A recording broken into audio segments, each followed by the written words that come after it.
2025년 12월의 마지막 주 삼성전자 반도체 사업부에는 그야말로 지옥과 천당을 오가는 드라마틱한 일주일이 펼쳐졌습니다. 사건의 발단은 12월 29일이었습니다. 녹색경제신문이 충격적인 단독 보도를 내놓습니다. 삼성전자가 엑시노스 오토, 즉 차량용 반도체 개발을 전면 중단하고 조직 재편에 들어간다는 내용이었습니다. 사실상 사업 철수설이었습니다. 투자자들은 역시 파운드리도 힘들고 모바일도 밀리더니 전장 사업마저 접는구나 하며 탄식했습니다. 그런데 정확히 하루 뒤인 12월 30일 상황이 180도 뒤집혔습니다. 연합뉴스 등 주요 언론들이 일제히 삼성전자, BMW 차세대 전기차의 반도체 공급 성공이라는 대서특필을 쏟아낸 겁니다. 어제는 사업을 접는다더니 오늘은 세계 최고의 완성차 업체와 계약을 맺었다는 이 모순적인 상황. 도대체 24시간 사이에 무슨 일이 있었던 걸까요? 많은 분이 이번 BMW 수주를 두고 삼성전자 대박났다, 주가 오르겠다며 단순한 호재로 받아들입니다.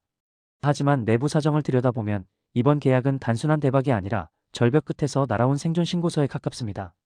이 계약이 없었다면 정말로 삼성의 차량용 반도체 사업은 역사 속으로 사라졌을지도 모릅니다.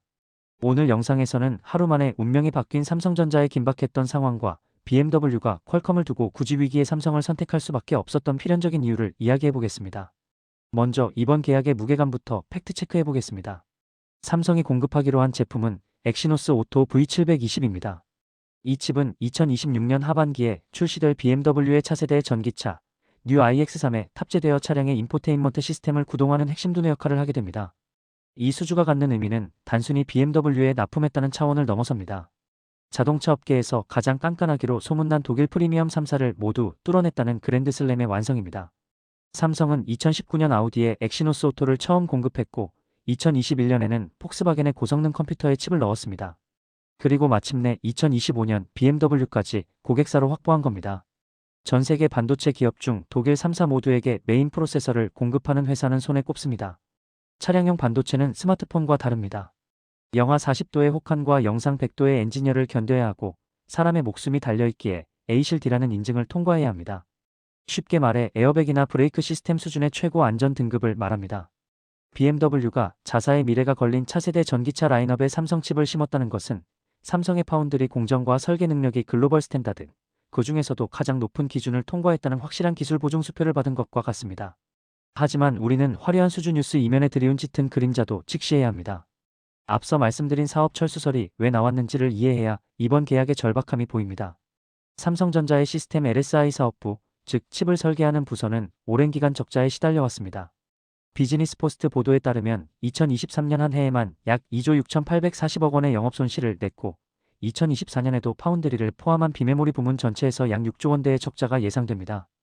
회사 입장에서는 고민이 깊어질 수밖에 없습니다. 모바일 AP인 엑시노스는 퀄컴의 스냅드래곤에 밀려 입지가 좁아졌고 파운드리는 TSMC와의 격차를 좀처럼 좁히지 못하고 있습니다. 돈 먹는 하마가 된 사업부를 계속 끌고 가야 하느냐는 내부 회의론이 나오는 건 당연한 수순이었습니다. 실제로 엑시노스 오토팀은 수익성 문제로 내부 구조조정 1순위 대상으로 거론되어 왔습니다. 돈도 못 버는데 접자는 목소리가 컸던 거죠. 이런 상황에서 터진 BMW 계약은 단순한 매출 추가가 아닙니다. 이 사업은 아직 미래가 있다, 우리는 글로벌 시장에서 통한다는 것을 그룹 수뇌부에 증명해낸 생존의 근거입니다. 만약 이번 수주에 실패했다면 12월 29일의 사업 철수설은 오보가 아니라 팩트가 되었을지도 모릅니다. 그래서 이번 계약은 삼성전자 전장 사업부 임직원들에게는 동아줄과도 같은 것입니다. 여기서 한 가지 의문이 생깁니다. BMW는 이미 퀄컴과 손을 잡았습니다. 지난 9월 BMW는 차세대 자율주행 시스템에 퀄컴의 스냅드래곤 라이드 칩을 쓰겠다고 대대적으로 발표했죠. 그렇다면 그냥 IVI 칩까지 퀄컴 제품을 써서 원칩으로 가면 편할 텐데 왜 굳이 적자에 시달리는 삼성전자를 파트너로 추가했을까요? 여기에 완성차 업계의 공급망 전략이 숨어 있습니다. 첫째, BMW는 특정 공급사에게 목덜미를 잡히는 것을 극도로 경계합니다. 만약 퀄컴 칩 하나에 모든 기능을 의존했다가 공급에 문제가 생기거나 가격을 올리면 BMW는 속수무책으로 당해야 합니다. 그래서 자율주행은 퀄컴, 인포테인먼트는 삼성으로 이원화하여 경쟁을 유도하고 리스크를 분산시킨 겁니다. 둘째, 삼성만이 줄 수 있는 토털 패키지의 매력입니다. 퀄컴은 칩을 설계만 합니다. 생산은 TSMC나 삼성에 맡겨야 하고 메모리는 또 하이닉스나 마이크론에서 사와야 합니다. 하지만 삼성전자는 다릅니다. 칩을 설계하고 직접 생산하며 그 옆에 들어가는 메모리까지 한 번에 공급할 수 있는 전 세계 유일한 회사입니다. BMW 입장에서 삼성과 손을 잡으면 칩 설계부터 생산, 메모리 수급까지 원스톱으로 해결되며 최적화하기도 훨씬 수월합니다. 특히 차량 내부 디스플레이가 커지고 화려해질수록 고성능 메모리와 AP의 유기적인 결합이 중요한데, 이 부분에서 삼성은 퀄컴이 따라올 수 없는 제조 경쟁력을 가지고 있었던 겁니다. 이번 수주 성공의 배경에는 삼성의 실력뿐만 아니라 하늘이 도운 타이밍도 있었습니다. 12월 말에 발생한 두 가지 사건이 나비 효과처럼 삼성에게 유리하게 작용했습니다. 하나는 12월 28일 대만에서 발생한 규모 7.0의 강진입니다. 이 지진으로 전 세계 파운드리의 60% 이상을 점유한 TSMC의 생산 라인에 대한 우려가 커졌습니다. 자동차는 한 번 생산되면 10년 이상 부품을 공급해야 합니다. 완성차 업체들에게 공급 안정성은 성능만큼이나 중요한데, 지진 리스크가 있는 대만 의존도를 낮춰야 한다는 목소리가 BMW 내부에서 힘을 얻었을 가능성이 큽니다. 삼성은 한국과 미국의 안정적인 생산 기지를 갖추고 있어 훌륭한 대안이 됩니다. 또 하나는 12월 23일 발표된 삼성 자회사 하만의 독일 GFADAS 사업부 인수입니다. 약 2조 6천억 원을 들인 이 빅딜로 삼성은 단숨에 차량용 카메라와 센서 기술을 확보했습니다. 이게 왜 중요할까요? 그동안 삼성은 두뇌는 있었지만 세상을 보는 눈이 없었습니다.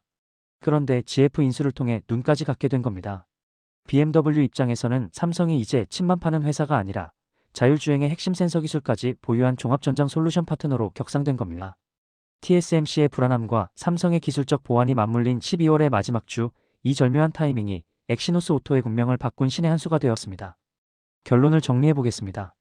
시장 조사기관에 따르면 차량용 반도체 시장 규모는 2025년 111조 원에서 2030년 191조 원까지 폭발적으로 성장할 전망입니다.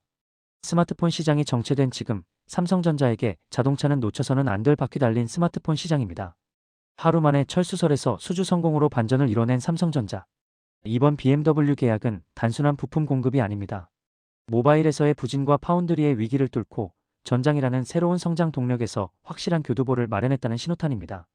투자자 여러분은 이제 막연한 기대보다는 구체적인 체크 포인트 세 가지를 확인하셔야 합니다. 첫째, 2026년 하반기 BMW iX3 출시 시점에 엑시노스 오토가 실제로 안정적인 성능을 보여주는지. 둘째, 다가올 2025년 4분기 실적 발표에서 시스템 LSI의 적자 폭이 의미 있게 줄어드는지. 셋째, 2026년 1분기 공시에서 추가적인 독일 완성차 업체의 수주 소식이 들려오는지. 삼성전자의 주가는 이제 주머니 속의 스마트폰이 아니라 도로 위를 달리는 자동차 안에서 결정될지도 모릅니다. 위기 끝에 찾아온 이 기회를 삼성이 어떻게 살려나갈지 냉정하게 지켜볼 시점입니다. 지금까지 생투자였습니다.